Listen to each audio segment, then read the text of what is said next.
بسم اللہ الرحمن الرحیم۔ شروع اللہ کے نام سے جو بڑا مہربان اور نہایت رحم کرنے والا ہے۔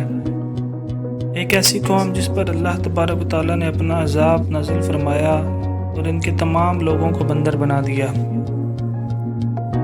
اس قوم کے لوگ کون سے ایسا گناہ کرتے تھے جس پہ اللہ تبارک و تعالیٰ نے ان پر دردناک عذاب نازل فرمایا، اور یہ لوگ بندر بننے کے بعد کتنی دیر زندہ رہے، اور پھر ان کو کس قدر دردناک موت آئی، اور کیا آج کے دور میں پائے جانے والے بندر اسی قوم کی نسل میں ہیں؟ ان تمام سوالوں کے جواب قرآن و حدیث کی روشنی میں پیش کرنے کی کوشش کریں گے۔ لہٰذا گزارش ہے کہ میری اس ویڈیو کو اینڈ تک ضرور دیکھیے گا۔ انسانوں کے بندر بننے کی ابتدا حضرت داؤد علیہ السلام کے دور سے ہوئی۔ اس واقعے کا پس منظر کچھ یوں ہے۔ حضرت داؤد علیہ السلام اور ان کی قوم سمندر کے کنارے رہتے تھے، اور ان کی تعداد 70,000 کے قریب تھی۔ یہ قوم بڑی ہی خوشحال تھی اور اللہ تبارک و تعالیٰ کی فرما بردار تھی۔ اس قوم کو اللہ تبارک و تعالیٰ نے بے شمار نعمتوں سے نوازا تھا۔ ہر طرف سبز و شاداب باغات اور ہر طرف ہریالی ہی ہریالی تھی، اور اللہ تبارک و تعالیٰ کی بے پناہ کرم نوازی تھی۔ یہ لوگ اپنی اس زندگی میں بہت ہی زیادہ خوش تھے۔ حضرت داؤد علیہ السلام کی قوم چونکہ سمندر کے قریب رہتی تھی، تو اللہ تعالیٰ کا ان پر کرم تھا کہ سمندر کے اس کنارے پر بے پناہ مچھلی آتی تھی، جن کا یہ لوگ کاروبار کرتے تھے اور بہت ہی خوشحالی والی زندگی گزارتے تھے۔ جب یہ قوم اللہ تبارک و تعالیٰ کی نعمتوں کی وجہ سے خوشحال ہو گئی، تو اللہ تبارک و تعالیٰ کی نافرمانی پر اتر آئی اور طرح طرح کے گناہوں پر اتر آئی۔ اور پھر ایک دن اللہ تبارک و تعالیٰ نے اس قوم کا امتحان لینے کا ارادہ کیا، اور حضرت داؤد علیہ السلام کو وحی بھیجی کہ اپنی قوم سے کہہ دے کہ وہ اپنے ہفتے والے دن مچھلی کا شکار کرنا بند کر دیں۔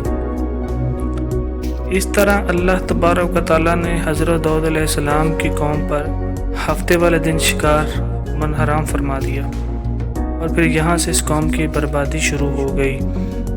حضرت داؤد علیہ السلام نے اپنی قوم کو بتایا کہ اللہ تبارک و تعالیٰ نے ہفتے والے دن مچھلیوں کا شکار حرام قرار دے دیا ہے، تو وہ لوگ بہت ہی زیادہ پریشان ہو گئے، اور ساری قوم سر جوڑ کر بیٹھ گئی، کیونکہ ہفتے کا وہی دن تھا جس پر مچھلیاں وافر مقدار میں آتی تھی اور خود بخود وافر مقدار میں کنارے پر آ جاتی تھی، اور باقی دنوں میں نہ ہونے کے برابر مچھلیاں پکڑی جاتی تھی۔ اس قوم کا گزر بشر چونکہ مچھلیوں کا شکار ہی تھا، اس وجہ سے اللہ تعالیٰ کا یہ حکم سن کر یہ قوم پریشان ہو گئی۔ یہ نہیں جانتے تھے کہ اللہ تبارک و تعالیٰ کی طرف سے یہ آزمائش ہے۔ پھر ایک دن شیطان نے ان کو وسوسہ ڈالا کہ سمندر سے نالیاں نکال کر خشکی میں بڑے بڑے حوض نکال لیے جائیں۔ جب ہفتے والے دن مچھلیاں آئیں گی تو ان نالیوں سے ہوتی ہوئی ان بڑے بڑے حوضوں میں آ جائیں گی، اور اس طرح ان نالیوں کا منہ بند کر دیا جائے گا، اور پھر اگلے دن ان کو پکڑ لیا جائے گا۔ شیطان نے اس قوم کے لوگوں کو ورغلایا کہ اس طرح ہفتے والے دن شکار سے بھی بچ جائیں گے اور مچھلیاں بھی ہاتھ میں آ جائیں گی۔ بہت سے لوگوں کو یہ ہلا بازی بہت اچھی لگی، اور انہوں نے ایسا کرنا شروع کر دیا، اور سمندر سے چھوٹی چھوٹی نالیاں نکال کر بڑے بڑے حوضوں میں ڈال دی، جس کے ذریعے وافر مقدار میں مچھلیاں ان حوضوں میں داخل ہو جاتی۔ اس بدبخت قوم کو شیطان کا وہ ہیلا بہت پسند آیا، لیکن اس قوم نے یہ نہ سوچا کہ جب مچھلیاں سمندر سے حوض میں آ کر قید ہو گئیں تو مچھلیوں کا شکار ہی ہو گیا۔ اس طرح یہ شکار بھی ہفتے والے دن کا ہی قرار پایا گیا، جو اللہ تبارک و تعالیٰ نے حرام قرار دیا تھا۔ اس موقع پر یہودیوں کے 3 گروہ ہو گئے۔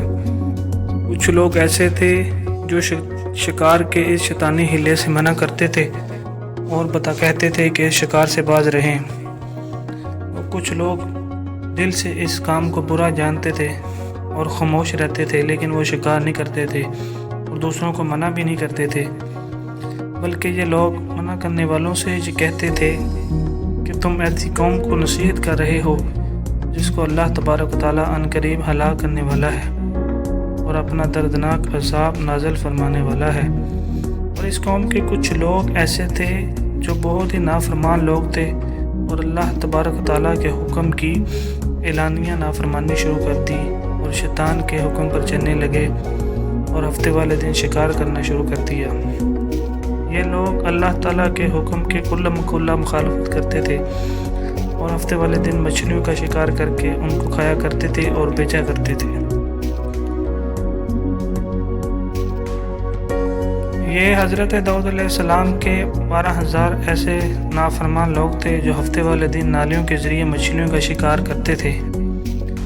حضرت داؤد علیہ السلام نے ان 12,000 نافرمانوں کو اللہ تبارک تعالیٰ کے عذاب سے ڈرایا کہ وہ اللہ تعالیٰ کی نافرمانی سے باز آ جائیں، لیکن وہ لوگ نافرمانی سے باز نہ آئے اور کھلے عام شکار کرنے لگے۔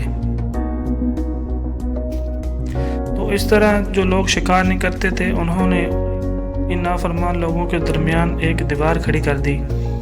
دیوار کے اس طرف نافرمان لوگ رہتے تھے جو مچھلیوں کا شکار کرتے تھے، اور دیوار کے اس طرف دوخضر لوگ رہتے تھے جو شکار کرنے سے باز رہتے تھے۔ حضرت داؤد علیہ السلام نے اپنی قوم کے ان نافرمانوں کو بارہا سمجھایا، لیکن یہ لوگ اپنی نافرمانی سے باز نہ آئے اور اسی طرح اللہ تبارک و تعالیٰ کی نافرمانی کرتے رہے اور شکار کرتے رہے۔ پھر ایک دن حضرت داؤد علیہ السلام نے غضبناک ہو کر اللہ تبارک و تعالیٰ کا حضرت داؤد علیہ السلام نے غضبناک ہو کر ان پر لعنت فرما دی، اور اس طرح اس کا اثر یہ ہوا کہ اللہ تبارک و تعالیٰ نے ان سب کی